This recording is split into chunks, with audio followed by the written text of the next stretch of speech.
apa ini diagram alat spektroskopi massa. Sudah terlihat? Sudah, Pak. Oke, ya. Sudah bisa gerak. Oke, ya. Baik, jadi sekali lagi massa atau informasi massa itu sangat penting di dalam kita melakukan perhitungan stoikiometri ya. Jadi kita menganalisis, menghitung unsur atau elemen yang ada di dalam proses kimia ya. Karena reaksi kimia itu selalu mengikuti hukum kekekalan massa ya. Jadi pasti ada kalaupun ada perubahan itu pasti bisa ditelusur kemana massanya itu berubah ya. Jadi dengan terbentuknya senyawa baru itu selalu bisa ditelusur massa-massa yang mengalami perubahan misalkan ya. Nah, oleh karena itu alat semacam spektroskopi massa ini menjadi sangat penting. Bahkan sekarang ini tidak bidang kimia saja yang memerlukan, tetapi saya kira banyak sekali bidang-bidang lain yang memerlukan alat ini. Ya, alhamdulillah kita bersyukur kita sudah punya banyak alat spektroskopi massa ya. Jadi saya kira fakultas-fakultas yang mempelajari tentang materi yang ada kaitannya dengan suatu materi umumnya memerlukan alat ini ya. Dari fakultas teknik, MIPA, biologi, farmasi, kehutanan, pertanian, peternakan, teknologi pertanian ini semua membutuhkan alat ini. Dan akhir-akhir ini meskipun dengan pinjaman ya, dana pinjaman akhirnya banyak fakultas yang sudah bisa memiliki alat ini. Dulu hanya ada 2 alat yang beroperasi dan bisa dipakai untuk melakukan analisis di lab kimia organik Fakultas MIPA dan di laboratorium pusat saat ini namanya LPPT. Tapi sekarang saya kira sudah cukup banyak yang mempunyai. Mudah-mudahan termasuk peternakan juga ada dengan proyek JICA sekarang ini. Nah memang penting ya. Jadi alat ini bekerja dengan cara menganalisis ion. Jadi senyawa walaupun senyawa organik yang ikatannya kovalen itu kalau ditembak elektron nanti dia bisa menghasilkan radikal ion yang bisa dideteksi. Jadi ini jadi penting. Jadi walaupun hanya mungkin kehilangan 1 elektron dia otomatis berubah menjadi ion radikal. Jadi ion tetapi jumlah elektronnya tidak genap ya. Ganjil karena yang lepas hanya 1 misalkan. Dan ini nanti bisa dideteksi secara cukup akurat ya. Kalau misalnya perlu yang lebih akurat ya sekarang ada di LPPT ya. Jadi kita bisa langsung mendapatkan informasi rumus molekul ya. Yang kemarin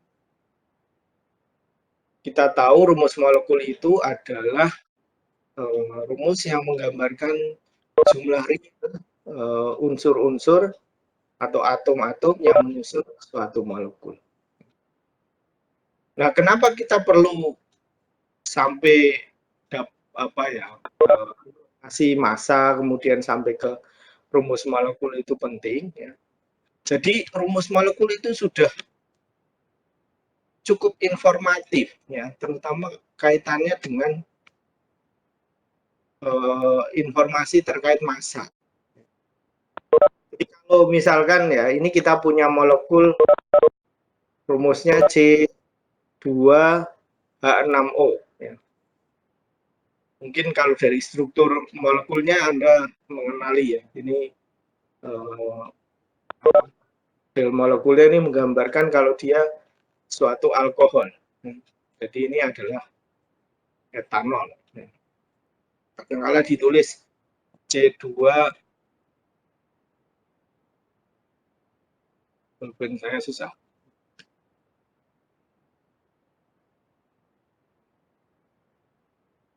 Jadi saya tulis di sini, kadang-kadang sama aja, yang penting jumlahnya sama, C2H5. Kalau orang kimia organik biasanya saya mementingkan ada gugus CoH ini ya, jadi ini yang menunjukkan ada golongan alkohol ya, jadi yang ini. Jadi kadang-kadang ditulis ini, tapi kan sama juga, ini C-nya 2, hidrogennya 6, oksigennya 1 ya. Nah, kalau Anda tidak terlalu khawatir harus paham strukturnya, Anda ditulis C2H6O itu juga sudah betul ya, tidak masalah. Tetapi dua rumus molekul ini sama ya, bahwa di dalam satu molekul etanol ini ya, itu ada 2 atom karbon, 6 atom hidrogen dan 1 atom oksigen. Itu sudah pasti, informasinya itu sudah eksak. Ya. Dan kalau kita sudah tahu ini jumlah real atom-atom penyusun etanol adalah C2H6O ya, dengan informasi tambahan tentang massa molar ya, atau ya saya kira saya lebih menyarankan Anda menggunakan massa molar ya. Atau Anda mungkin kalau masih berpikir berat atom ya tidak masalah lah ya. Itu otomatis nanti akan Anda bisa menghitung persen massa masing-masing atom penyusunnya. Jadi kalau Anda diminta menghitung persen massa, diberikan rumus molekul, harusnya Anda bisa. Ya. Paling Anda perlu data, ya tadi, massa molar atau berat atom. Ya. Kalau Anda menggunakan massa molar, Anda harus berpikir 1 mol bahan ini, mol etanol. Tapi kalau Anda menggunakan berat atom, berarti Anda hanya menghitung untuk 1 molekul. Ya. Anda menghitung untuk 1 molekul. Ya inilah gambarannya kira-kira kalau 1 molekul ya semacam ini. Tapi kalau 1 mol berarti Anda berbicara jumlah sebanyak bilangan Avogadro ya, 6,022 kali 10 pangkat 23. Jadi makroskopis kita bisa menghitung ya kira-kira kalau ini adalah karbon 12, hidrogennya 1 kali 6, 18 ya. Kemudian ditambah oksigen ya, itu juga ini 12 ya, 18 tambahi oksigen 16 ya.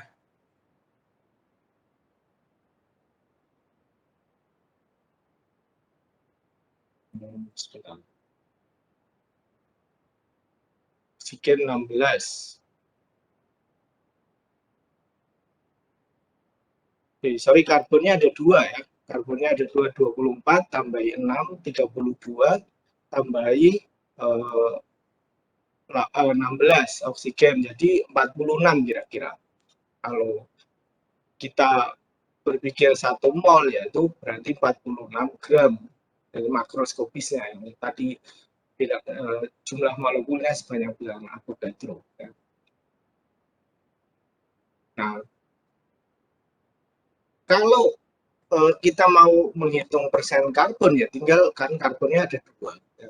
Berarti 2 kali 12 kita hitung. Nanti kalau persen ya kalikan 100%, sehingga kita tahu persen massa untuk karbon di dalam etanol adalah sekitar 52%.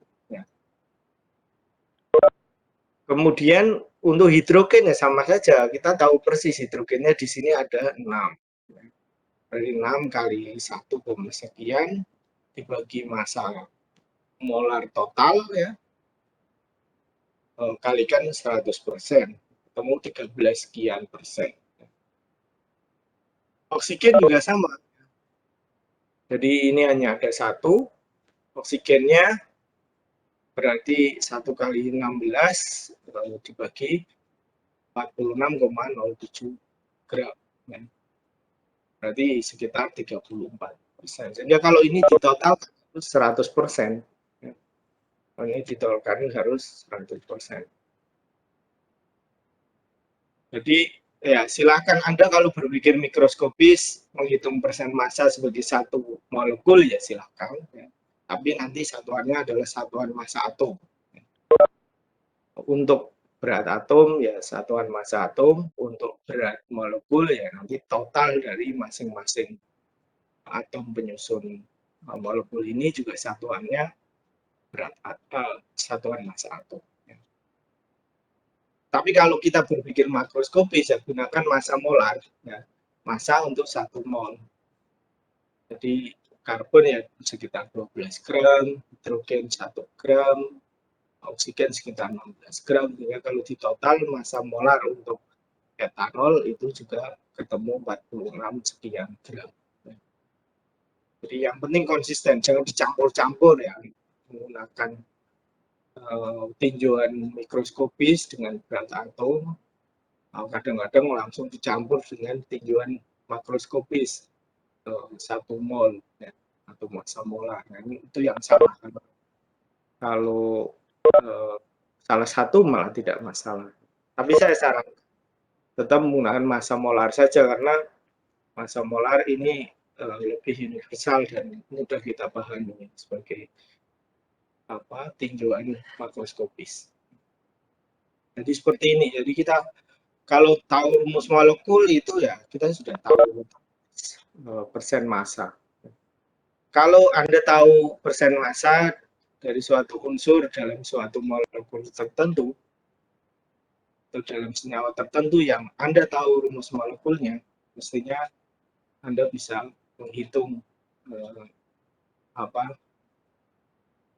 jadi atau Anda punya parsial tahu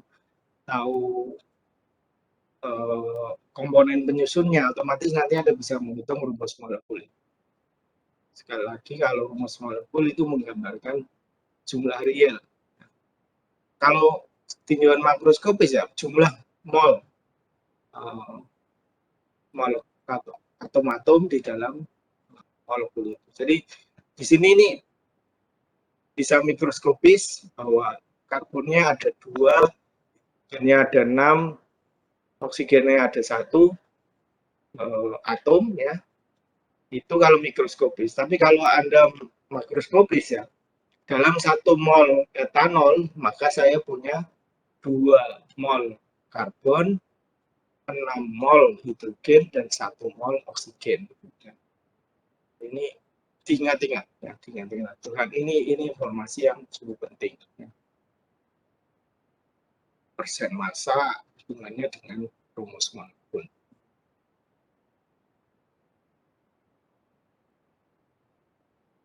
Baik, jadi sebelum kita punya alat spektroskopi massa, mungkin ada beberapa yang mempunyai alat namanya elemental analyzer. Nah, bedanya dengan spektroskopi massa yang ketelitiannya tinggi, itu rumus molekulnya biasanya dapat diketahui. Ya, meskipun ya kita sedikit nanti harus menyimpulkan ya, dengan menggunakan analogi yang benar, rumus molekul itu akan ketemu. Ya. Nah, kalau alat elemental analyzer itu biasanya kita hanya tahu persennya. Persen, berapa karbonnya, berapa hidrogennya. Ya. Jadi kurang lebih persen massa. Ya. Persen massanya. Jadi alatnya lumayan mahal juga, tidak mungkin 1 miliar jelas. Biasanya kurang lengkap ya. Kita harus mempunyai timbangan yang sangat teliti yang namanya microbalance, timbangan mikro yang sangat mikrogram, bahkan 0, sekian mikrogram bisa itu. Tapi harganya lumayan mahal, mungkin paling murah 1,5 miliar hanya untuk membeli timbangan. Jadi ini saya matikan aja ya. Komputer saya tadi saya pakai hitung agak berat, kelihatan masih belum mampu ini ya. Oke, jadi elemental analyzer itu prinsip kerjanya seperti ilustrasi di sini. Jadi kalau spektroskopi massa tadi cara kerjanya adalah molekul dijadikan ion, kemudian ion itu dianalisis,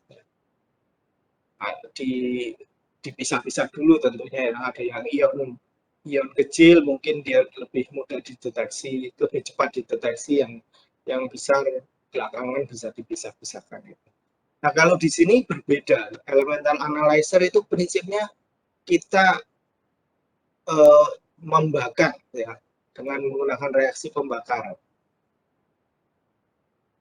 Jadi sampel yang kita punyai itu kita bakar. Kemudian kalau dia adalah senyawa hidrokarbon yang mengandung karbon dan hidrogen, makanya biasanya nama lain dari elemental analyzer adalah CHNSO analyzer gitu ya. Karena memang umumnya kita gunakan untuk senyawa-senyawa seperti itu. Nah, kalau dibakar sempurna, senyawa hidrokarbon itu hanya menghasilkan menghasilkan 2 produk senyawa. Karbonnya kalau terbakar sempurna dia hanya berubah menjadi karbon dioksida. Jadi ya kita hindari pembakaran yang tidak sempurna. Misalkan terbentuk arang berarti itu pembakaran tidak sempurna. Tapi kalau sempurna ya dia hanya menghasilkan ini.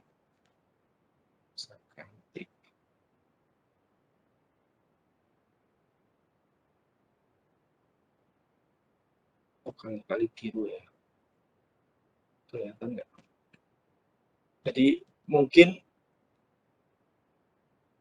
yang pertama adalah CO2.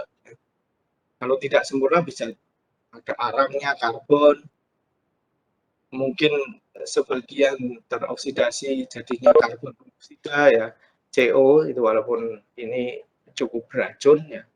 Kalau sampai kita menghirup terlalu banyak ya kita bisa meninggal karena CO itu lebih cepat menempel pada hemoglobin kita dibandingkan dengan oksigen.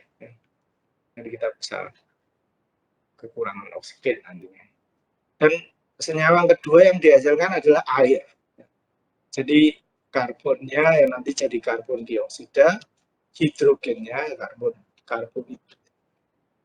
hidrokarbon ya, hidrogennya nanti jadi air. Kalau oksigennya ya bisa jadi air, bisa jadi CO2. Tapi atau dia bersisa ya tidak masalah ya, karena oksigen itu relatif tidak membeli ya. Tapi kalau di elemental analyzer kita sediakan ya, oksigen dalam kemurnian yang tinggi sehingga memastikan pembakarannya sempurna. Oke, jadi kalau Anda misalkan lupakan saja rumus etanol yang tadi sudah diberikan. Ini sampelnya juga kebetulan etanol. Yang jelas etanol itu ada C, ada H, ada O ya. Pura-puranya saja Anda tidak tahu rumus molekul etanol. Nah, kalau sampel etanol ini dibakar, ya, sampelnya sebanyak 11,5 gram, kemudian ternyata setelah dibakar, gas CO2-nya diterangkap ya, diabsorb dengan perangkap tertentu sehingga nanti kita tahu masanya ya. Jadi masa sebelum reaksi dan setelah reaksi sempurna ternyata CO2 yang dihasilkan adalah 22 gram. Sementara air juga bisa ditangkap dengan perangkap yang bisa menangkap air. Ini juga ketahuan masanya adalah 13,5 gram. Jadi massa produk yang mungkin terjadi dari pembakaran etanol yang tersusun oleh unsur C, H, dan O itu sudah diketahui. Nah, karena kita tahu ya semua karbon yang tandai dengan warna kuning itu ya berasal dari etanol saja, tidak ada sumber lain. Karena reaksi kimia mengikuti pembekalan massa ya, kan jumlah karbonnya tidak akan bertambah atau berkurang, tetap ya. Jadi yang karbon berwarna kuning ya tentu dari etanol. Demikian juga hidrogen yang berwarna biru muda ini itu juga asalnya dari etanol juga. Nah, sementara kalau oksigen agak sukar ya. Oksigen, etanol ini ada juga. Ya. Kemudian oksidator atau dari udara juga ada juga. Nah, kita tidak tahu yang di CO2 oksigennya dari etanol atau dari SO2. Demikian juga oksigen di air ini juga kita tidak tahu. Ya. Karena sukar diketahui asal mulanya oksigen itu kita hitung belakangan saja. Jadi kita hitung karbon dan hidrogennya dulu saja. Karena yang pasti dulu yang kita hitung. Baik, dari pengetahuan tentang persen massa gitu ya, maka jika diketahui CO2-nya adalah 22 gram, sini 22 gram, maka tentunya Anda dengan mudah bisa menghitung karbon yang ada di dalam CO2. H2O-nya juga sudah tahu, maka hidrogennya pasti bisa hitung dengan mudah.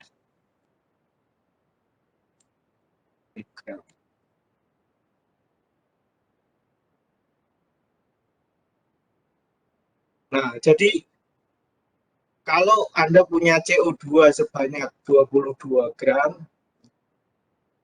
maka berapa karbon yang ada di dalam 22 gram CO2, ya tinggal dari rumus molekulnya saja. Massa karbon dibagi massa total. Massa karbon itu anggaplah kita bulatkan, massa molarnya adalah 12 gram per mol ya. 12 gram per mol kita bulatkan saja, dibagi massa total dari CO2 itu adalah 12 ditambahi 32 ini ya, kalau O18 ya 32 tambah 12 44.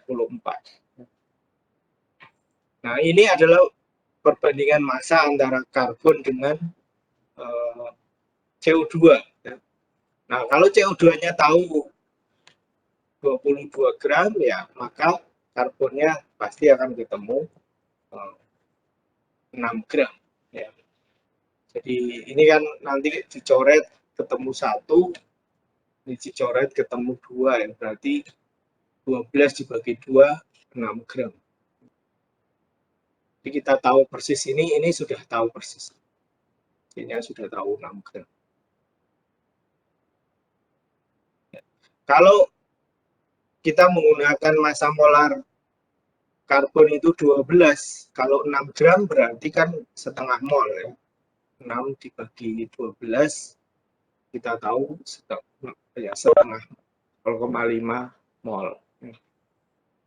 Dari sini ini bisa dibawa ke jumlah mol mestinya. Massa dibagi massa molar, massa molarnya 12.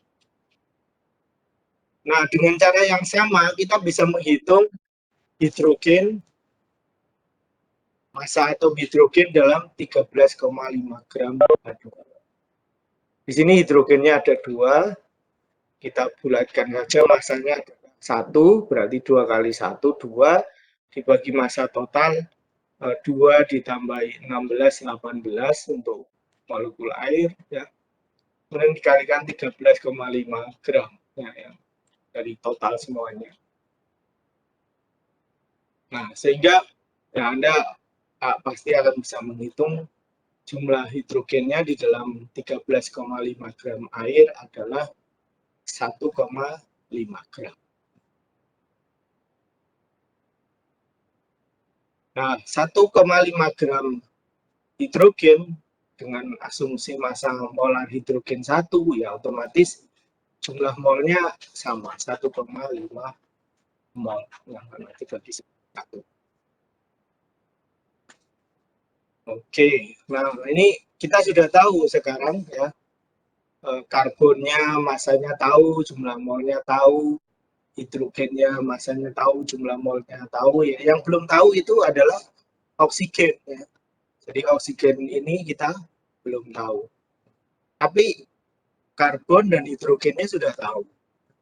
Sehingga kita mudah menghitung oksigennya adalah selisih dari massa 11,5 gram metanol, kemudian dikurangi dengan massa karbon yang 6 gram, massa hidrogen yang 1,5 gram.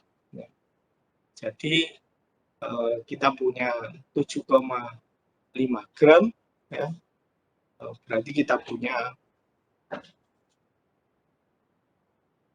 ya 4 gram oksigen, ya.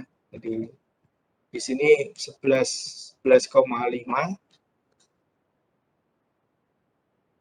sampel awal, ya, etanol, kemudian ini 6, kemudian ditambah punya hidrogen adalah 1,5. Ini 7,5 gram. 11,5 kurangi 7,5 gram, ya pas 4 gram oksigen. Kalau oksigen kita gunakan massa molar yang dibulatkan menjadi 16, ya 4 per 16, kemudian ketemunya adalah 1/4 mol untuk oksigen. Nah, ini 1,5 mol, ya. Karbonnya 0,5 mol karbon. Nah, dengan membandingkan jumlah mol, ya. Kalau tadi rumus molekul itu adalah jumlah mol real kalau makroskopis, ya. Kalau tinjauan mikroskopis jumlah atom real, ya, dalam satu molekul itu mikroskopis. Kalau ini adalah rumus empiris nanti ketemunya, ya.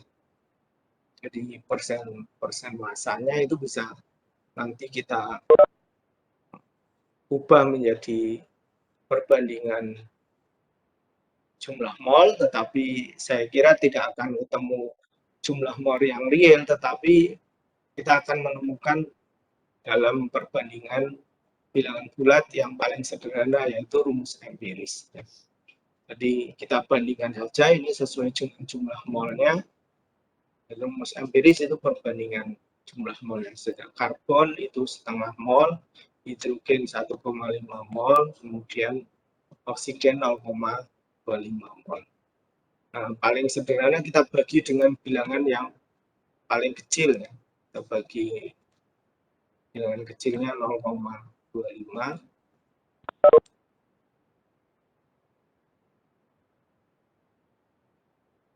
Ini ketemu 1, ya, oksigennya ketemu 1, 1,5 dibagi 0,25, ketemu 6, ya, dan 0,5 dibagi 0,25 ketemu 2.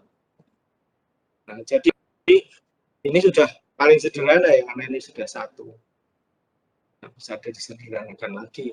Kalau kita ingin menghasilkan bilangan bulat, sudah tidak bisa disederhanakan. Jadi kesimpulannya, etanol, rumus molekulnya itu sama dengan rumus empiris.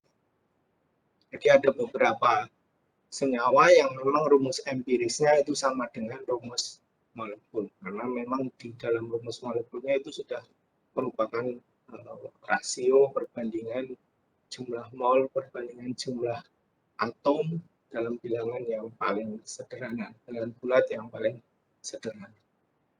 Nah, ini sebenarnya yang saya ceritakan itu kurang lebih cara kerja elemental analyzer. Kita tahu biasanya persen aja. Ya.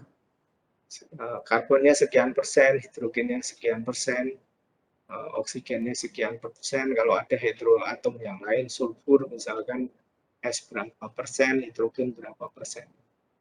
Nah, tapi ini juga sudah lumayan, sudah kita bisa mengetahui persen massal. Nah, cuma kalau molekulnya belum bisa ya, kita harus menggunakan spektroskopi massal. Ya.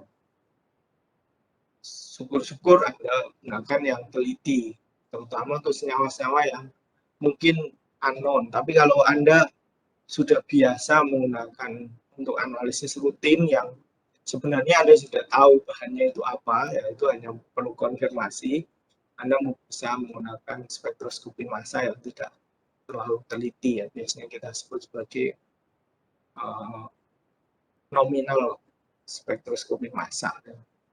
Jadi, cukup tahu berat molekul sampai 2 digit di belakang koma itu sudah cukup untuk mengkonfirmasi sebenarnya bahannya seperti yang kita duga atau tidak. Tapi kalau seperti saya mungkin sebenarnya mencari senyawa yang inspirasi dari alam, ya, isolasi dari tanaman, isolasi dari hewan invertebrata laut, itu seringkali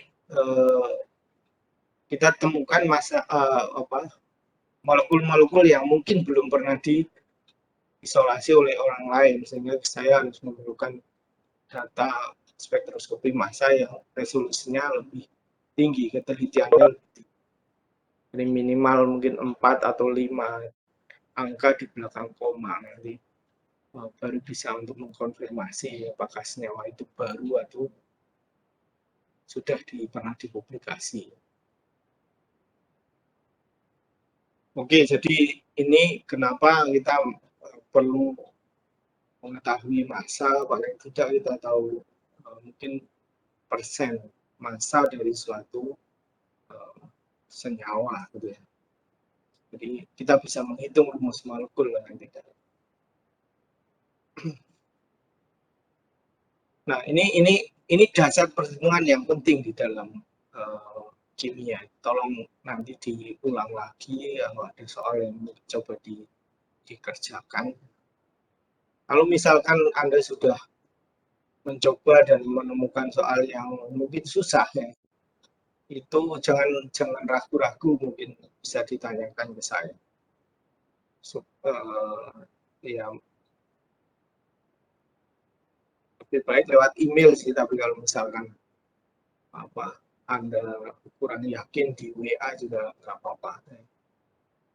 Ya akan saya coba bantu untuk mengerjakan kalau misalnya sudah dicoba, ya ternyata belum bisa, ya saya berkewajiban untuk membantu Anda.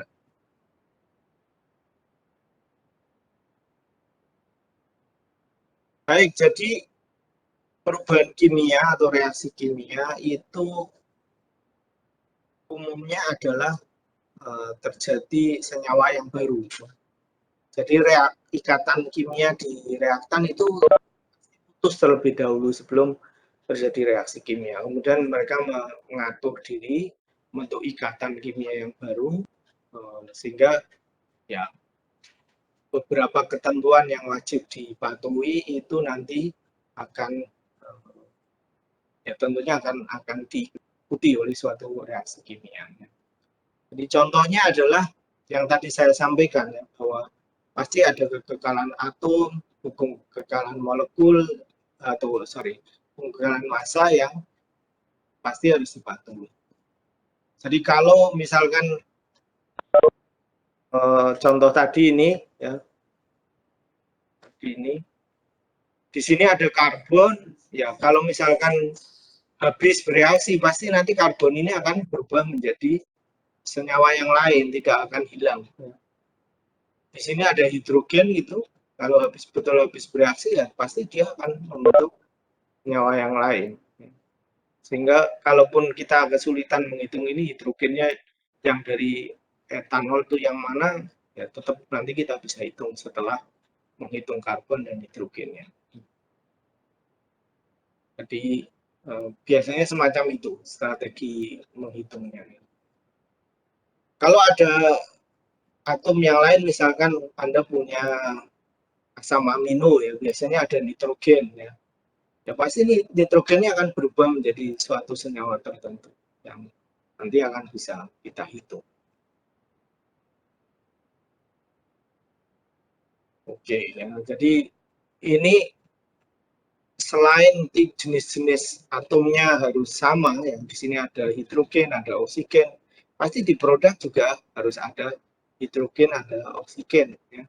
Kemudian jumlah atomnya kalau kita tinjau mikroskopis, di sini ada 4 atom hidrogen, ya. Di sini ada 2 atom oksigen, ya di sini juga sama, di sini ada 4 ya. 4 atom hidrogen dan 2 atom oksigen. Jadi kalau ini di depan rumus molekul, maka ini milik semua atom yang ada di molekul ini, harus dikalikan. Tapi kalau subscribe ini adalah jumlah untuk unsur sebelumnya. Jadi hidrogennya itu 2 kali 2 ada 4. Jadi sudah sesuai hukum kekalahan atomnya terpenuhi. Kalau nanti kita menghitung massanya pasti juga harus terpenuhi juga hukum kekalahan massanya. Saya kira tidak ada yang misterius gitu ya dalam reaksi kimia. Nah, dalam membaca persamaan reaksi kimia ya karena mungkin kimia satu fakultas dengan matematika, ya matematika ada persamaan matematika, orang kimia juga perlu membuat persamaan kimia sehingga kita bisa menuliskan proses reaksi kimia secara lebih sederhana. Nanti kita bisa memakai untuk menghitung ya, proses-proses kimia yang mungkin kita pelajari. Jadi misalkan kita mereaksikan antara logam magnesium ya, bakar dengan oksigen O2 ya. Ini kalau zaman dahulu namanya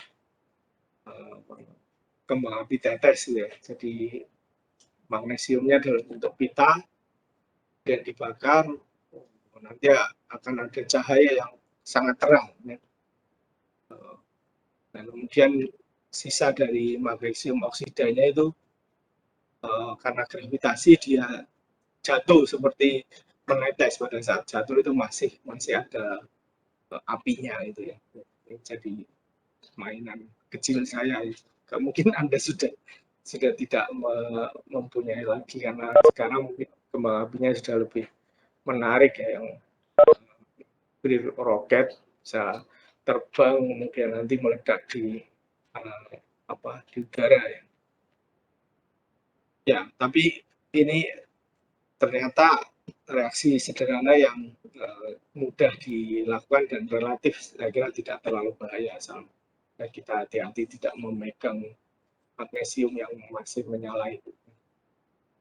Nah, reaksi ini harus kita buat sedemikian rupa dia mengikuti hukum kekalahan atom, hukum kekalahan massa gitu ya. Jadi jumlah magnesiumnya ada, oksigennya ada, ini sudah terwakili di sini ya. Tapi jumlahnya juga harus mengikuti ya.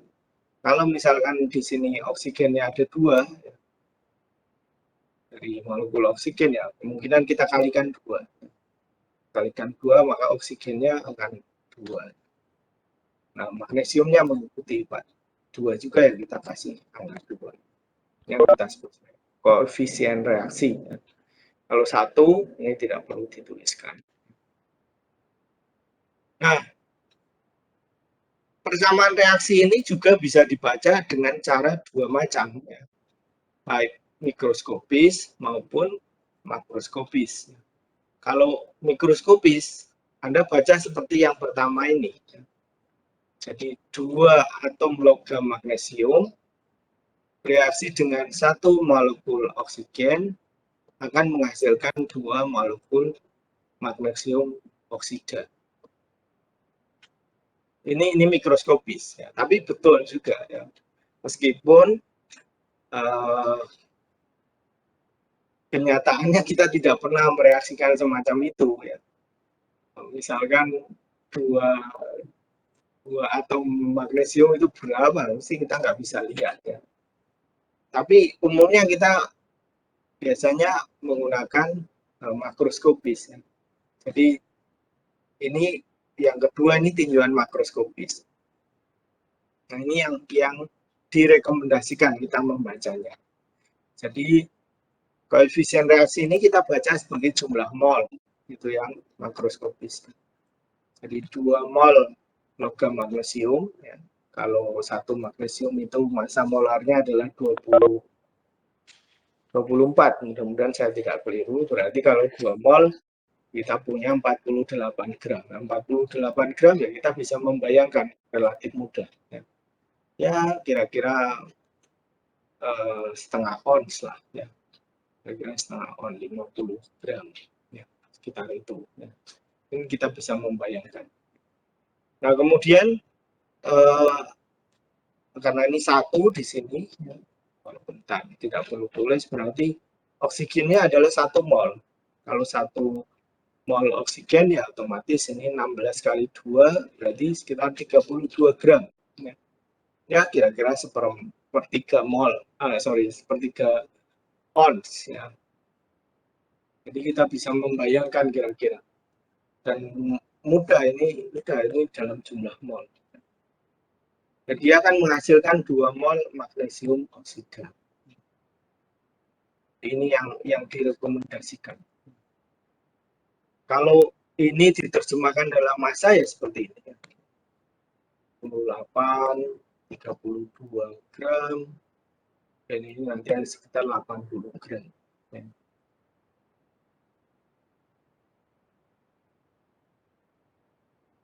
Ya. Jadi 24, ya. Ini punya 16 ya, sekitar 40 gram untuk 1 molnya, tapi ini 2 mol ya, berarti sekitar 80 gram. Kalau untuk 2 mol yang dihasilkan. Jadi kita bisa punya bayangan makroskopis itu akan lebih mudah. Hitungannya juga lebih seragam, ya tidak usah repot-repot. Jadi rekomendasinya silahkan dibaca yang nomor 2 ini yang paling aman.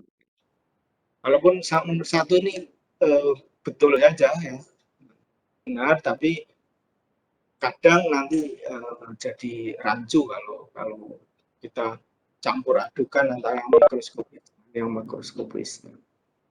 Nah, yang paling tidak boleh atau jelas salah total itu adalah koefisien reaksi dibaca langsung sebagai gram.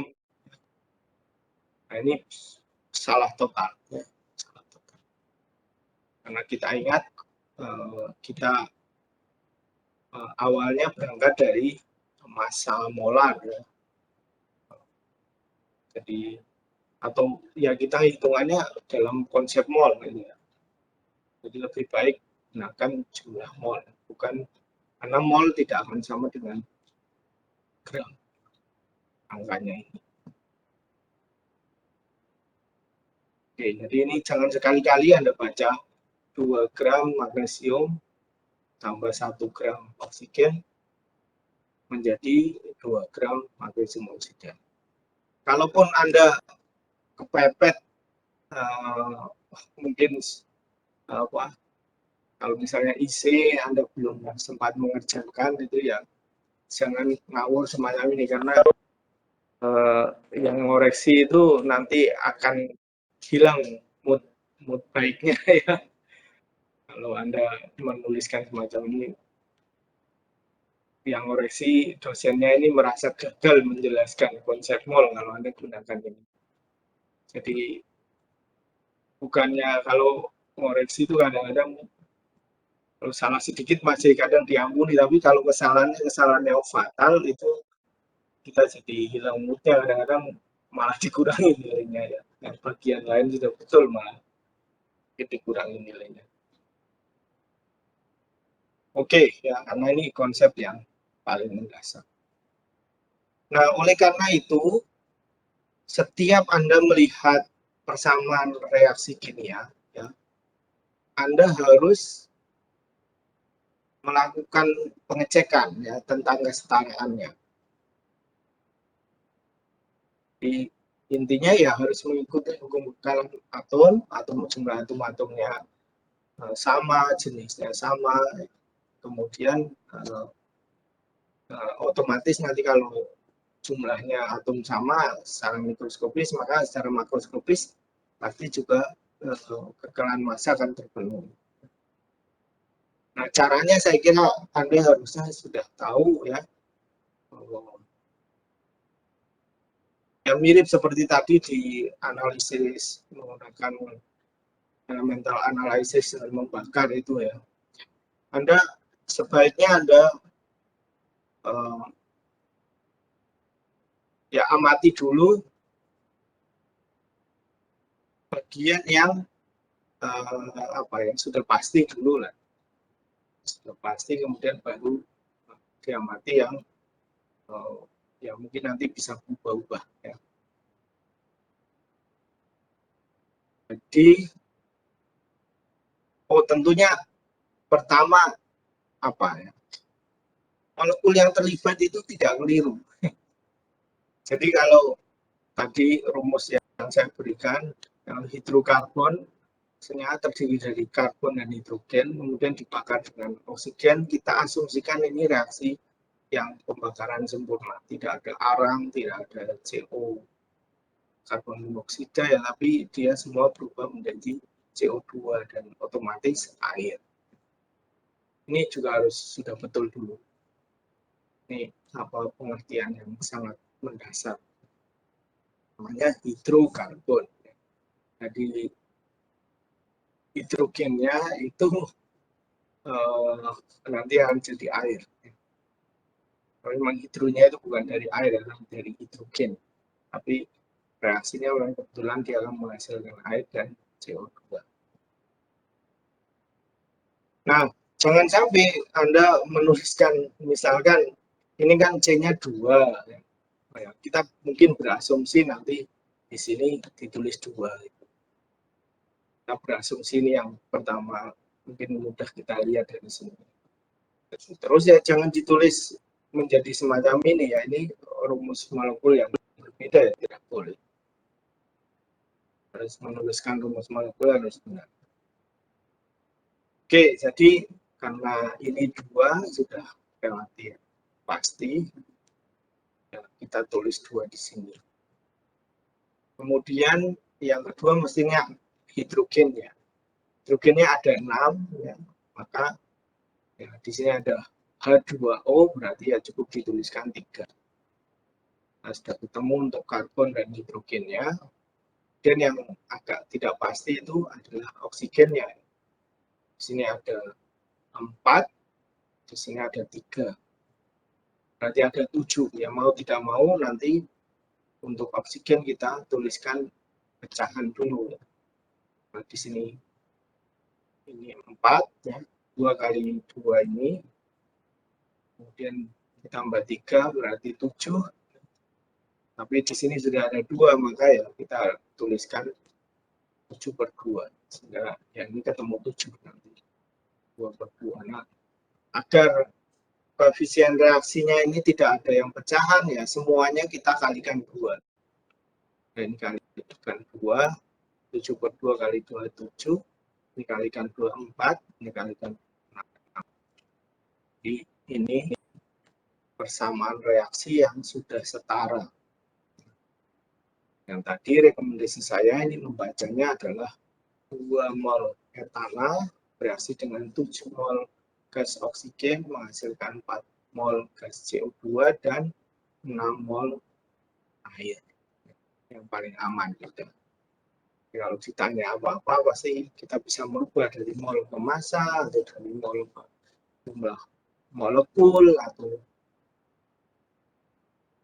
kita ditanya atom karbonnya ya berarti 4 mol juga, berapa jumlah cacah atom karbonnya 4 mol kali 6,022 kali 10⁻23 tidak mudah ya.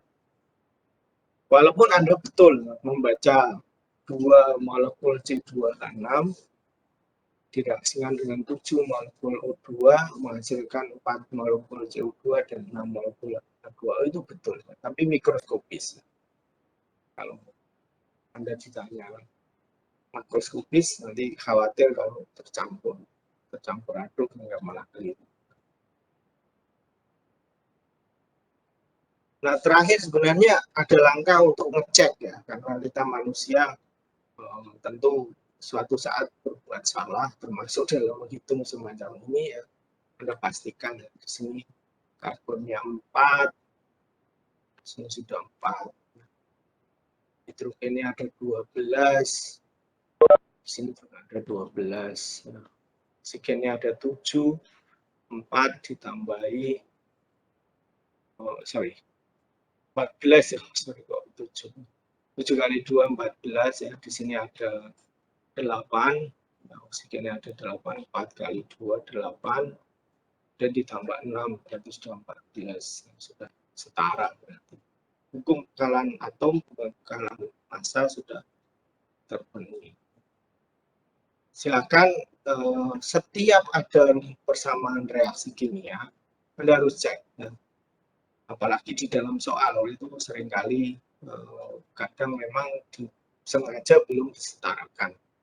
Sekaligus Anda mengecek ketelitian Anda dan kemampuan Anda dalam menyetarakan reaksi kimia. Oke, jadi kalau konversi ya itu ya dari massa ke mol, jumlah mol gitu ya, Anda saya kira tidak akan kesulitan. Sekali lagi gunakan, rekomendasi saya gunakan massa molar saja, jangan menggunakan berat atom, karena massa molar itu lebih universal, lebih umum, dan kemungkinan menghasilkan kesalahan itu kecil.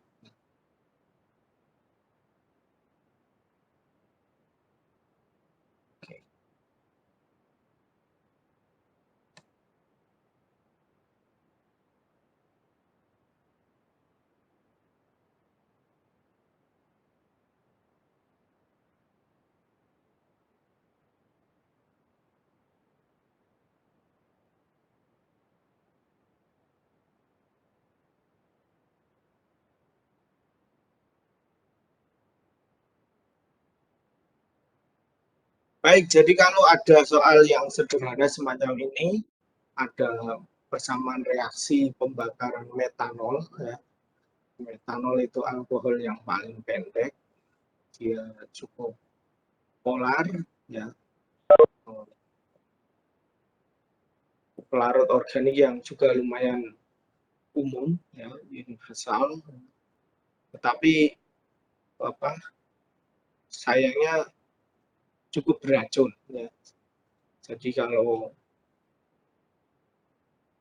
orang sengaja atau tidak sengaja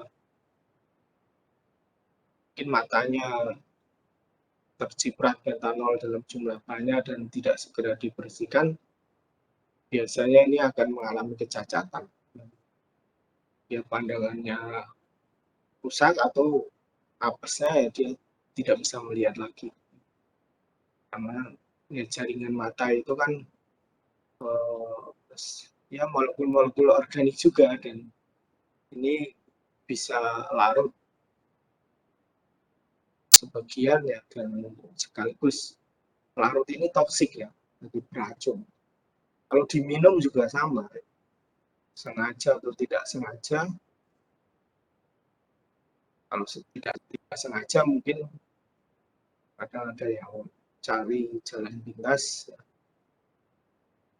maunya mungkin minum alkohol, etanol, ya. Tapi yang digunakan adalah etanol. Seringkali ini terkontaminasi oleh kalau suatu mungkin terlalu banyak yang terminum, biasanya suka untuk ditolong. Nah, ini beracun. Makanya dulu itu kita pada saat masih menggunakan lampu Petromax ya, yang mungkin tahu lampu Petromax, biasanya untuk menyalakan menggunakan spiritus yang komponen metanolnya cukup banyak, maka spiritus dikasih warna biru ya, biar tidak keliru ya. Zaman dulu nggak ada minuman yang berwarna biru di kecil menggunakan minum. Karena dulu kesannya kalau makanan berwarna biru itu katanya tidak membuat selera orang makan ya. Tapi sekarang ternyata banyak minuman yang warna biru ya. Ya untungnya kita sudah jarang menggunakan spiritus ya. Menggunakan lampu LED jadi lebih murah, lebih terang, dan tidak harus perawatannya tidak harus repot-repot ya. Petromax harus mompang dan lain-lain. Oke, ini kalau spiritus kita bakar, itu masih dipakai sebenarnya di itu ya, untuk memanaskan kalau kita punya pesta atau apa yang sudah lama tidak dikerjakan karena pandemi. Memanaskan makanan biasanya pakai lampu spiritus. Nah ini juga sama, karena ini hidrokarbon meskipun dari etanol atau golongan alkohol, pembakaran sempurna menghasilkan CO2 dan H2. Nah, kita cek setara atau belum. Jadi kalau di sini karbonnya 2 sudah, hidrogennya 6 tambah 1, tambah 2 ya, karena ini juga miliknya yang belakang. 6 tambah 2 juga harus dikalikan 2, 8, ini juga sudah setara. Karbon dan hidrogen sudah setara, maksudnya oksigennya juga sudah setara. 2 oksigen tambah 6, berarti ada 8, ini 4 tambah 4 berarti sudah pas. Jadi sudah setara, kita bisa membaca 2 mol metanol direaksikan dengan 3 mol oksigen menghasilkan 2 mol CO2 dan 4 mol air. Ini yang disarankan. Nah, sekarang ditanyakan berapa massa air yang dihasilkan di sini. Ya, nanti pertanyaannya bisa airnya, bisa karbon dioksidanya, bisa atom hidrogennya, bisa atom karbon yang terbentuk atau di dalam CO2 maksudnya, hidrogen di dalam air. Mas yang mau tanya ya, kita harus menghitung standarnya ya. Di sini yang diketahui metanolnya. Jadi kita konversi ke mol, di massa dibagi massa molar. Massa molar metanol. 12 tambahi 4 hidrogen, yang 16 tambahi 16 juga oksigen, yaitu 32. Nah, ini kita sampai di sini kita tahu jumlah mol CO2. Mol metanol.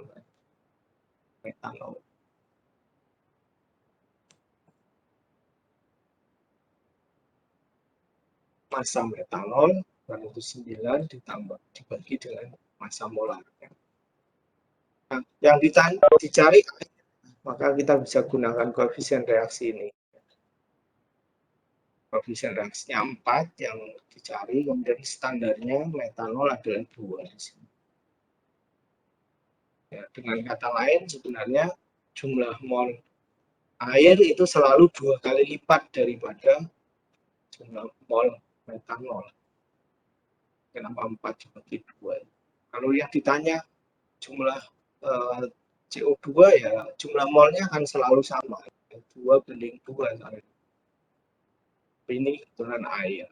Kemudian dikalikan massa molar. Jadi kalau sampai sini kita tahu massa jumlah mol air. Nah, kalau tahu jumlah mol air, untuk mengetahui massa air, ya dikalikan massa molarnya. 14 gram per mol. Tinggal kita membungkusnya.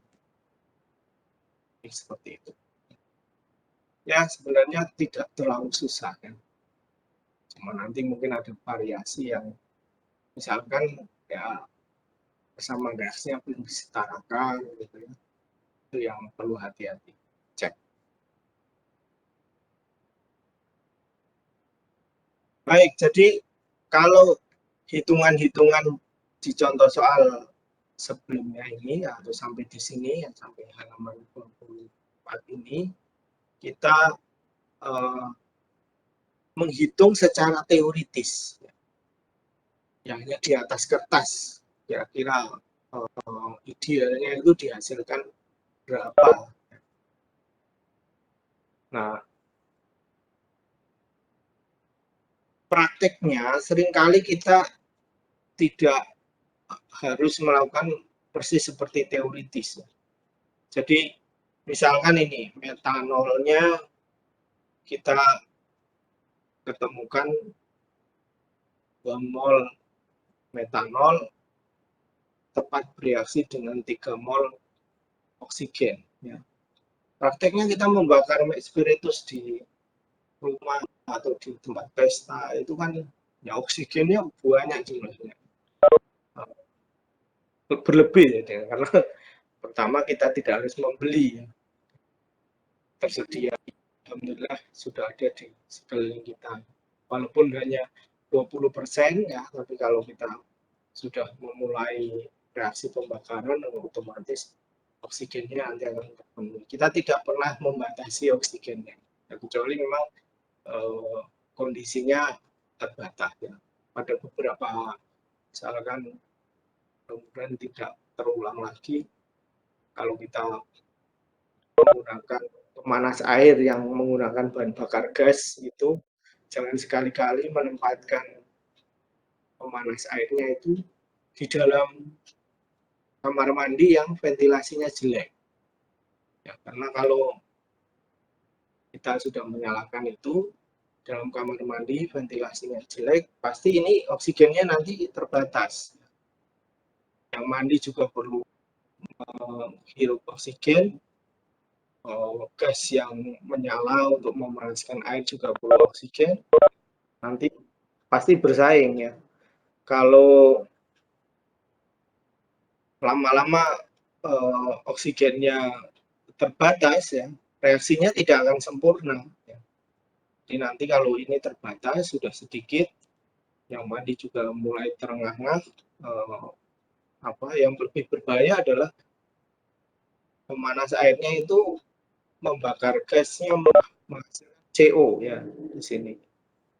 Nah, CO-nya nanti lebih mudah terikat dengan hemoglobin di darah. Ya. Darahnya tidak bisa lagi menyerap O2. Jadi nanti tahu-tahu sudah lemas ya, kalau tidak tertolong ya bisa meninggal. Karena ini ya dibatasi ya, di kamar mandinya terlalu rapat. Jadi kalau ditaruh di luar yang langsung ke udara bebas, saya kira tidak akan bermasalah. Kecil kemungkinan. Kalau sekarang misalnya untuk sampai meledak itu kan kecil karena sudah ada mekanisme untuk apinya mati kalau ada bocoran dan lain-lain. Tapi kalau yang oksigennya kekurangan itu saya kira belum ada mekanisme ya. Nah, sensor oksigen mahal ya. Nanti alatnya jadi sangat mahal untuk dilengkapi sensor itu. Oke, ya. Jadi prakteknya kita kalau mereaksikan itu umumnya ada yang dibuat berlebih, karena keuntungannya adalah reaksi itu nanti akan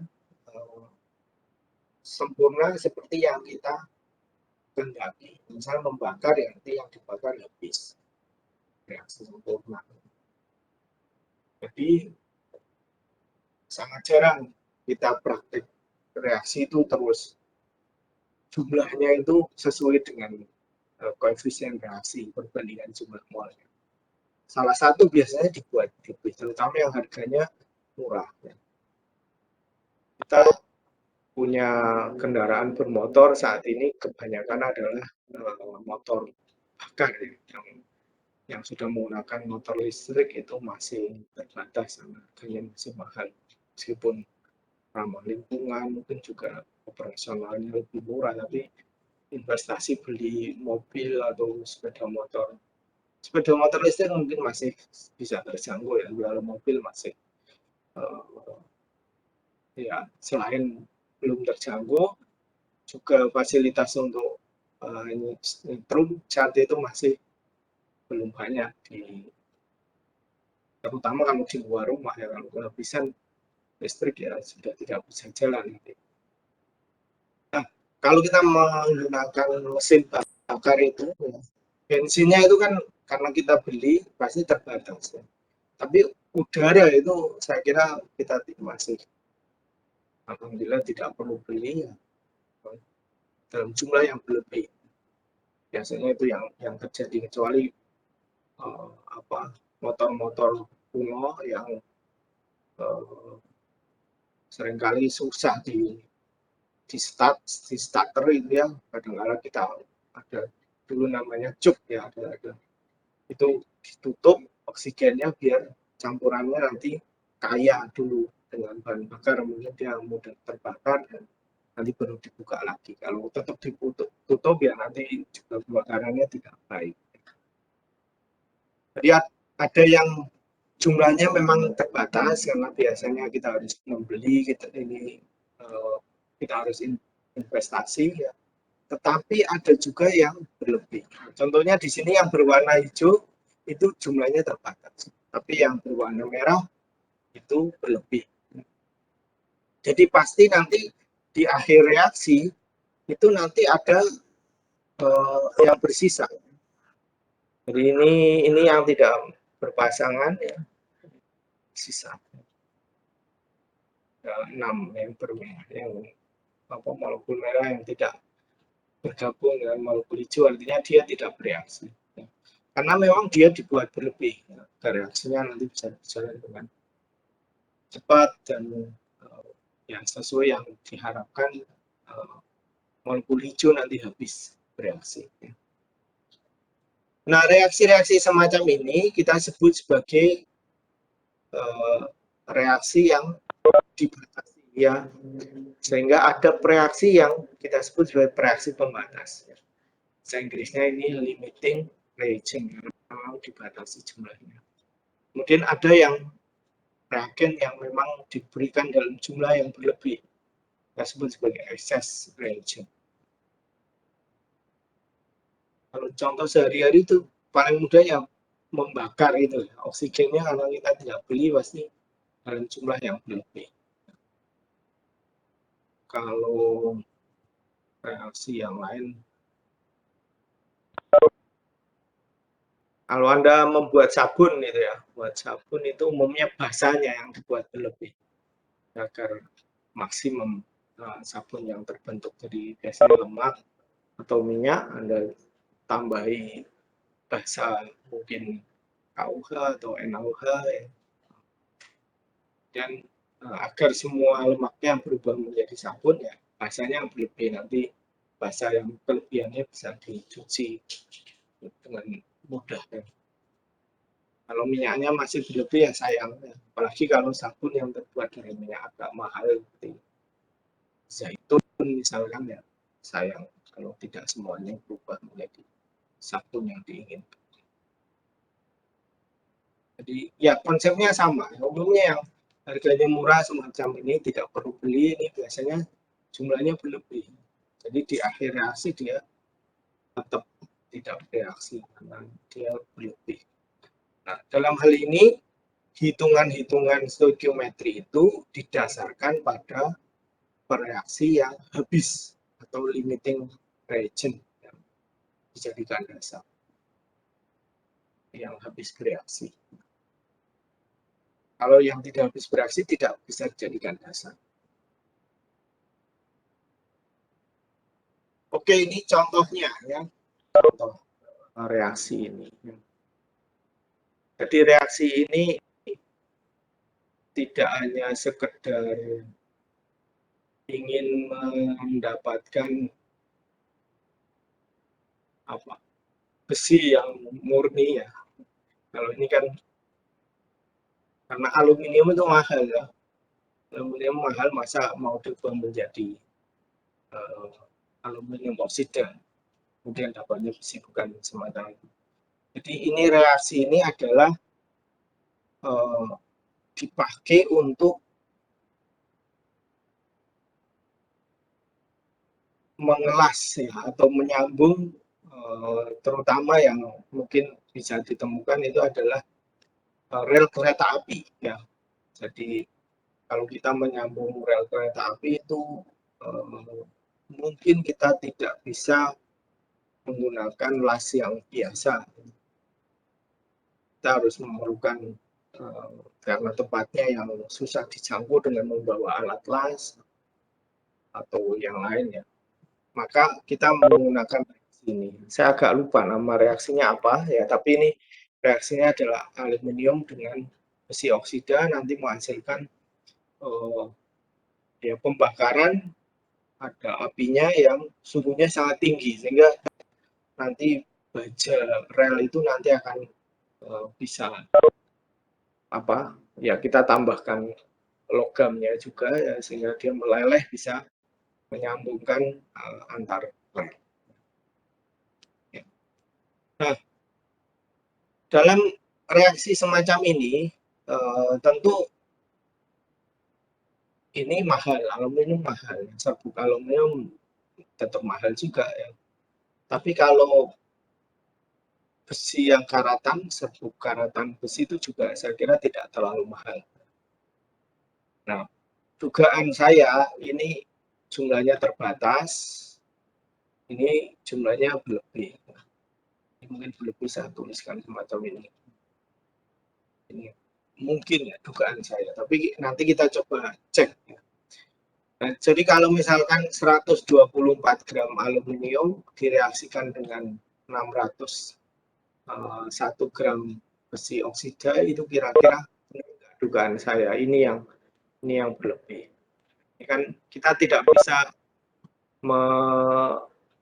langsung bisa menentukan, kita harus trial and error.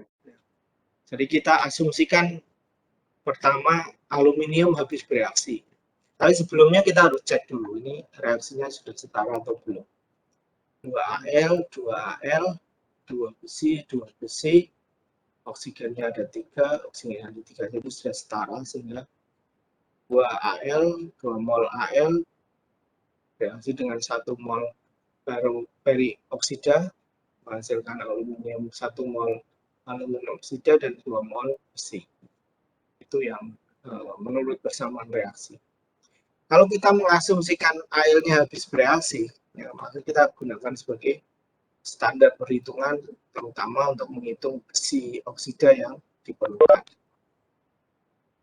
Jadi massa molar Al itu 27 gram per mol, sehingga kita menghitung jumlah mol Al dengan 124 dibagi 27 gram. Ya. Maka ini ketemu jumlah mol Al. Nah, untuk Al itu 2, kemudian perioksidanya adalah 1. Ya. Nanti setengahnya perioksida yang diperlukan, setengah molnya. Ya. Jumlah molnya itu selalu setengah dari Al. Ya. Kemudian massa molar untuk perioksida adalah 160 gram. Sehingga kalau 124 gram Al diperlukan 367 perioksida. Nah, karena yang disediakan jauh lebih banyak, ya berarti ini memang sudah betul ini adalah yang bersisa, dari oksigennya yang bersisa. Berarti asumsi saya betul ya. Ya ini bisa diperkirakan lah ini AL-nya harganya lebih mahal dibanding dengan besi karatan. Nah, untuk menghitung produk yang terbentuk, dasarnya adalah yang habis bereaksi yaitu AL. Jadi ini habis bereaksi. Sehingga ya saya kira mudah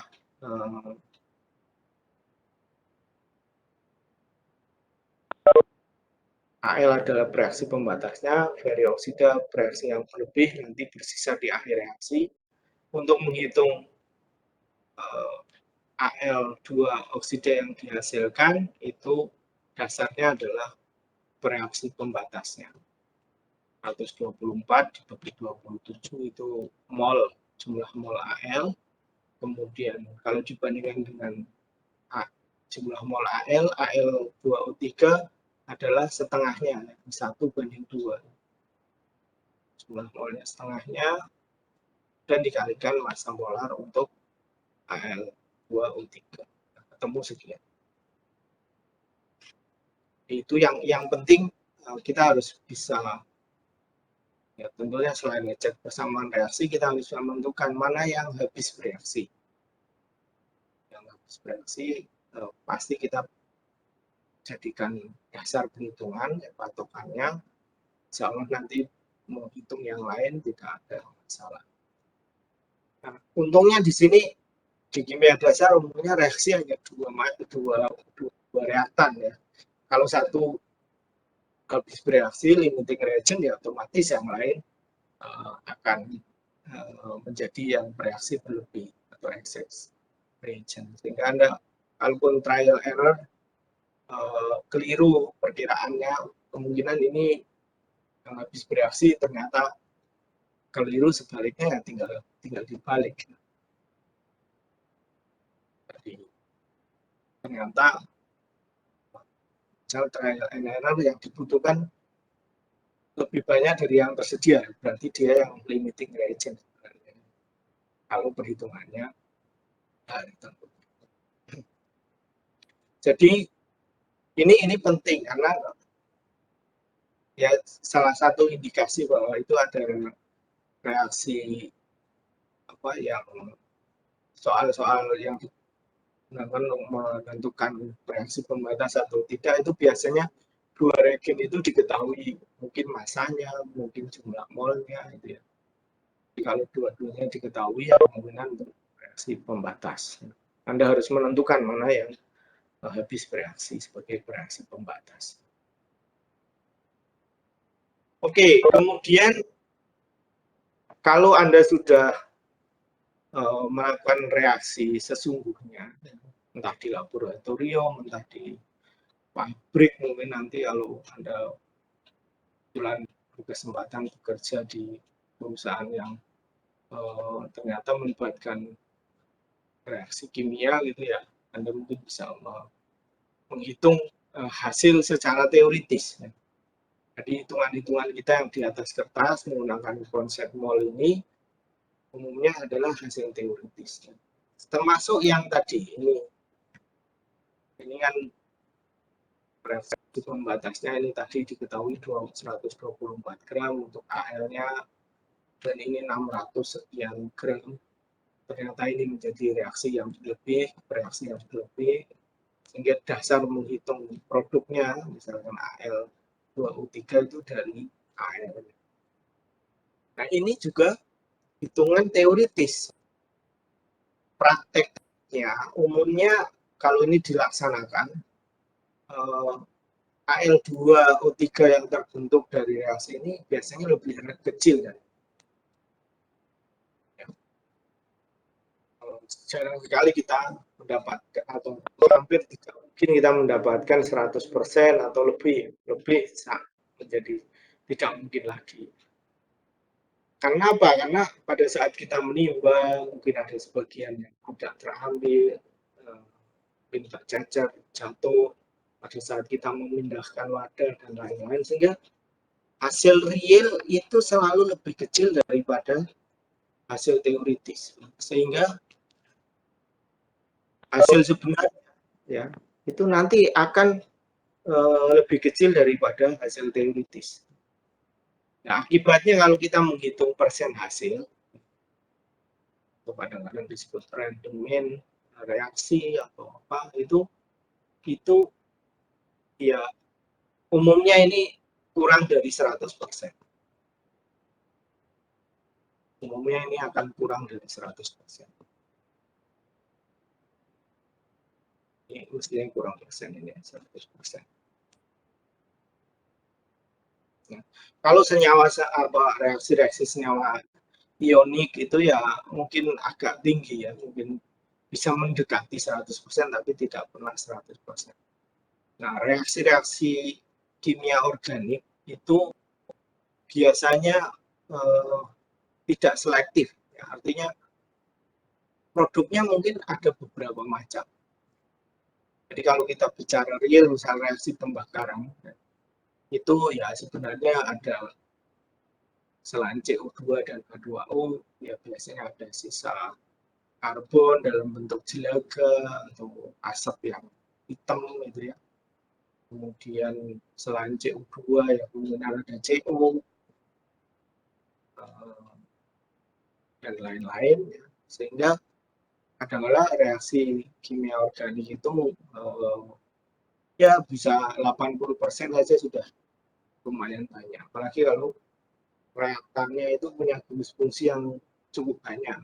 Fungsi itu membuat reaksinya bisa bermacam-macam karena dia itu sisi aktif. Kalau kalau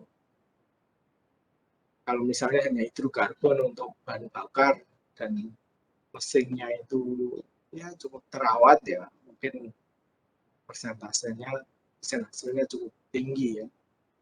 Jadi tapi kalau kadangkala ya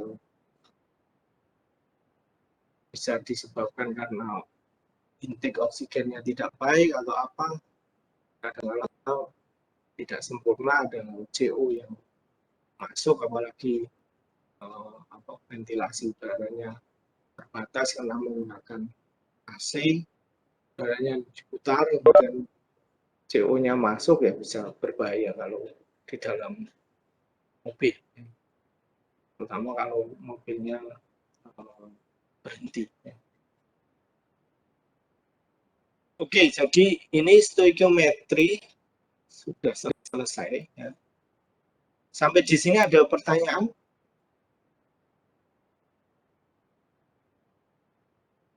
Biasanya tidak ada ya. Tidak hanya di luar MIPA, di MIPA juga sama. Sangat jarang mahasiswa bertanya, apalagi lewat Zoom atau online semacam ini ya.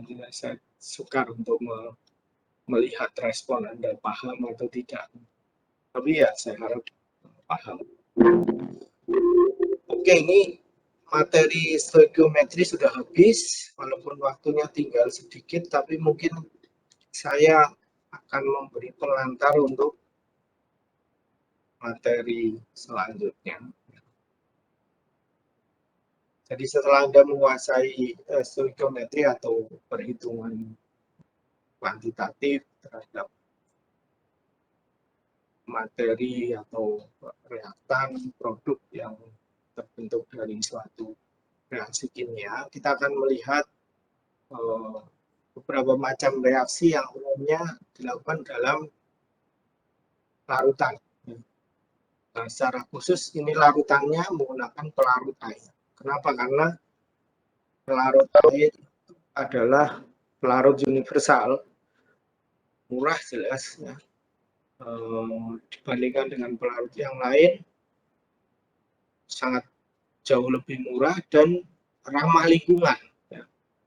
Air itu kan ya walaupun mungkin nanti ada sisa-sisa reaksi reaksi yang tidak bereaksi atau produk yang beracun gitu, tapi jelas lebih mudah ditangani dibandingkan apabila kita menggunakan misalkan pelarut organik.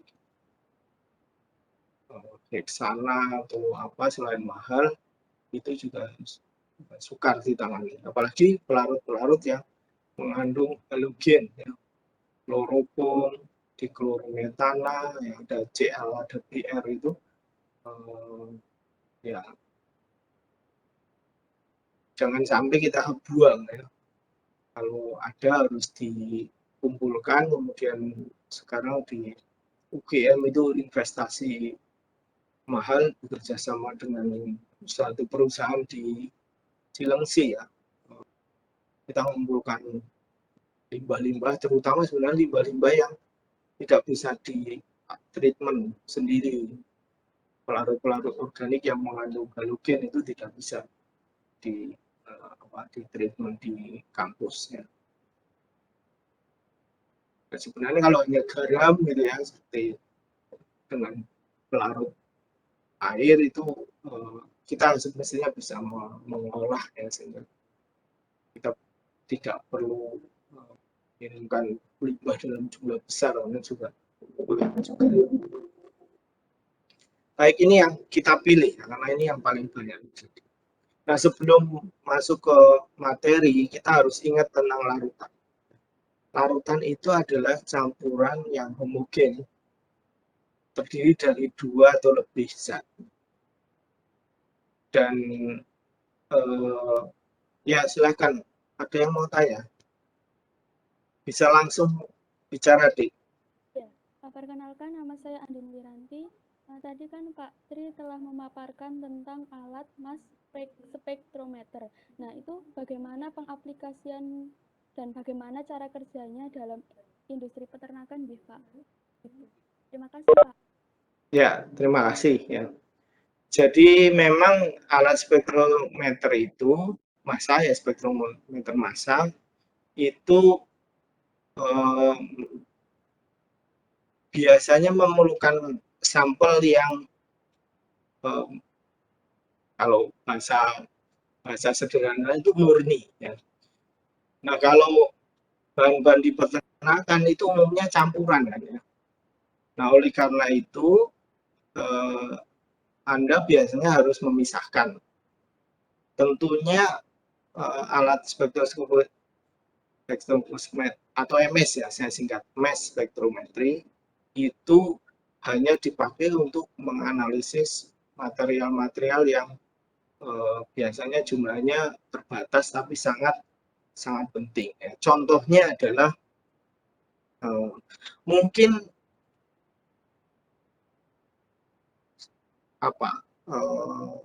saya kira mungkin kontaminan, ya. Kontaminan yang mungkin berbahaya bagi ternak, atau ada kemungkinan, ya, biasanya itu kontaminan tuh awalnya jumlahnya kecil, nanti bisa terakumulasi di dalam misalkan daging ternak, kemudian nanti dikhawatirkan kalau manusia mengkonsumsi daging ternak ini, dia akan mentransfer kontaminan yang mungkin beracun dan akhirnya membahayakan di tubuh yang konsumennya. Ini yang mungkin dirunut, ya. Nah, saya kalau contoh senyawanya agak lupa, ya. Tapi beberapa tahun yang lalu di Eropa itu ada kontaminan yang ya ada di daging, kemudian di China itu pernah di produk susu gitu, ya. Nah, ini yang biasanya dicari, deh. Jadi dengan spektroskopi massa nanti kita akan lebih spesifik bisa mendeteksi kontaminan itu. Dan biasanya kita juga otomatis nanti bisa mengkuantifikasi, ya. Selain jenisnya apa, jumlahnya juga akan bisa dideteksi. Nah, cuma masalahnya memang kita punya tantangan untuk mempreparasi sampelnya itu, ya. Kita juga harus tahu metode yang tepat. Misalkan kontaminan itu di daging, nanti mungkin cara preparasinya akan berbeda dengan kalau dia mengkontaminasi di produk susu misalnya. Atau kalau kita mau dari awal, oh ini asalnya dari kontaminan pakan ternak, ya berarti kita mentreatment di pakan ternak juga harus dengan metode yang sesuai. Nah, untuk lebih tahu detail bagaimana metodenya ini, Anda harus belajar dari paper-paper, jurnal-jurnal yang saya kira juga sudah banyak menganalisis, atau paling tidak yang mendekati ya. Jadi kalau misalkan papernya membicarakan preparasi sampel kontaminan pada susu, tapi kontaminannya sama, sekarang Anda tertarik untuk produk yang lain ya,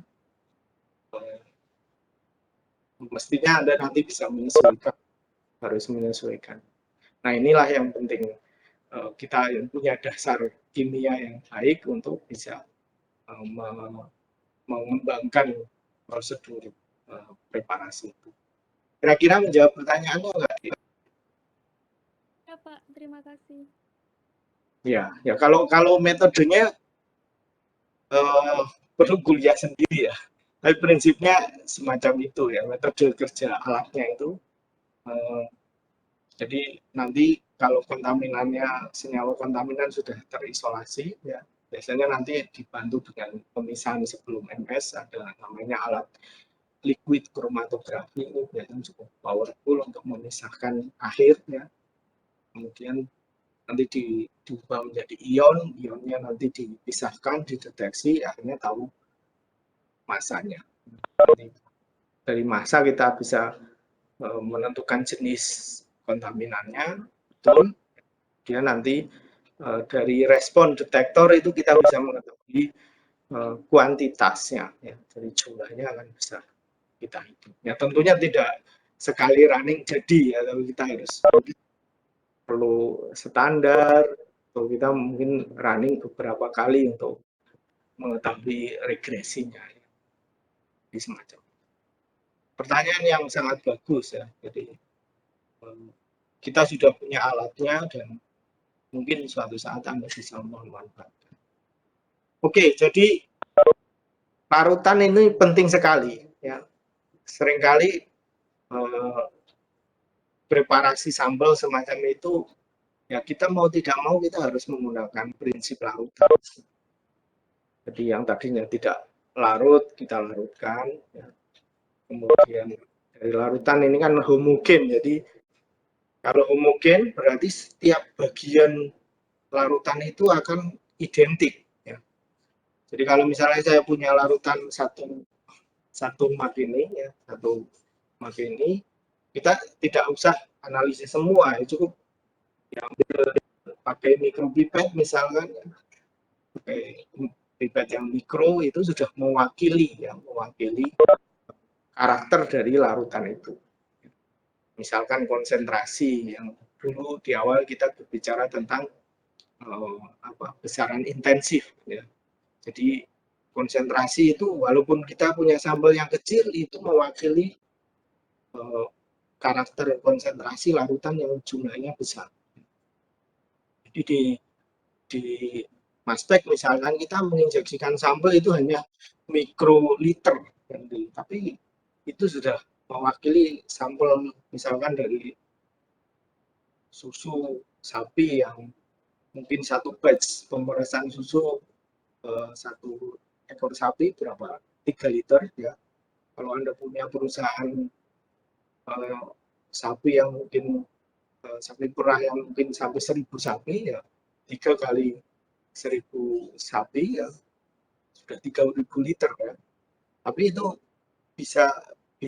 mungkin bisa dianggap mewakili, atau paling nggak Anda mungkin sampling dari beberapa sapi yang tidak harus diukur semuanya ya. Semacam itu karena larutan ini homogen ya. Jadi, ya susu itu sebenarnya bukan larutan betul ya, dia sebenarnya emulsi juga ya, tapi kalau kaseinnya itu di dalam masih utuh ya, dia bisa mengikat antara lemak yang ada di susu dan air. itu nanti susunya masih homogen ya, bisa kita anggap sebagai larutan. Nah, secara umum itu harus homogen, komponennya bisa lebih dari 2 komponen, bahkan yang Anda ingat, larutan itu tidak harus fasanya cair. Di larutan bisa fasanya padatan juga. Jadi solder ini misalnya. Kemudian agak suka juga sih memang, karena umumnya kita punya larutan itu udara kita hirup ini sebenarnya kan larutan juga. Bahkan jangankan yang seukuran ion atau atom gitu ya, virus corona misalnya, kalau di udara dia kebetulan menumpang molekul uap air gitu, dia bisa dalam bentuk droplet, kita tidak bisa melihat juga ya, seolah-olah ya itu larutan yang homogen. Padahal sebenarnya kan kalau kita pakai mikroskop elektron ya, mikroskop biasa mungkin nggak bisa lihat, tapi mikroskop elektron nanti bisa lihat. Nah, biasanya zat yang jumlahnya banyak itu secara umum kita sebut pelarut, meskipun ya kadang-kala tidak harus yang pelarut itu yang jumlahnya banyak. Di dalam larutan etanol 70% itu yang banyak sebenarnya etanolnya, airnya hanya 30%, tapi karena air sudah dianggap sebagai pelarut universal, ya maka ya tetap dianggap etanol terlarut dalam air, meskipun air jumlah yang besar, jumlah yang sedikit. Berdasarkan sifat hantaran listrik, ya, ada pelarut atau larutan elektrolit, dia bisa menghantarkan listrik, umumnya merupakan senyawa-senyawa ionik, senyawa-senyawa garam. Ya. Tetapi ada juga senyawa-senyawa molekular, senyawa kovalen yang sifatnya polar, itu dia bisa menghantarkan listrik. Jadi tetap elektrolit. Ya. Nah, kalau yang sama sekali tidak bisa menghantarkan listrik, ya tidak ada ion, karena tidak ada ion, tidak terionisasi, ya senyawa polar yang senyawa non polar, kovalen yang non polar, ya, dia tidak bisa terionisasi, ya tidak bisa sama sekali menghantarkan arus listrik. Nah, di antara pelarut elektrolit itu ada yang lemah, ada yang kuat. Ya. Jadi kalau lemah dia hanya menghantarkan sedikit arus listrik, ya lampunya redup, ini terang berarti banyak arus listrik. Nah, ini yang elektrolit kuat ini biasanya dari garam ionik, ya, senyawa ionik, atau non ionik yang polar. Ya.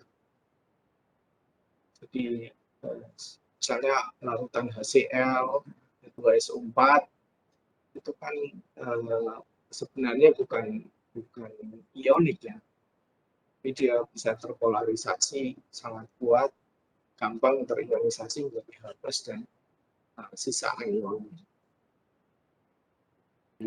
Itu elektrolit kuat. Di dalam aki ya, sekarang akinya banyak yang aki MF ya, maintenance free, itu tetap saja sebenarnya menggunakan H2SO4, tapi dia jumlahnya lebih sedikit dan diserapkan pada semacam adsorben, dan nanti ditutup rapat sehingga dia tidak mudah menguap. Beda dengan aki basah zaman dulu ya, dia betul-betul larutan H2SO4,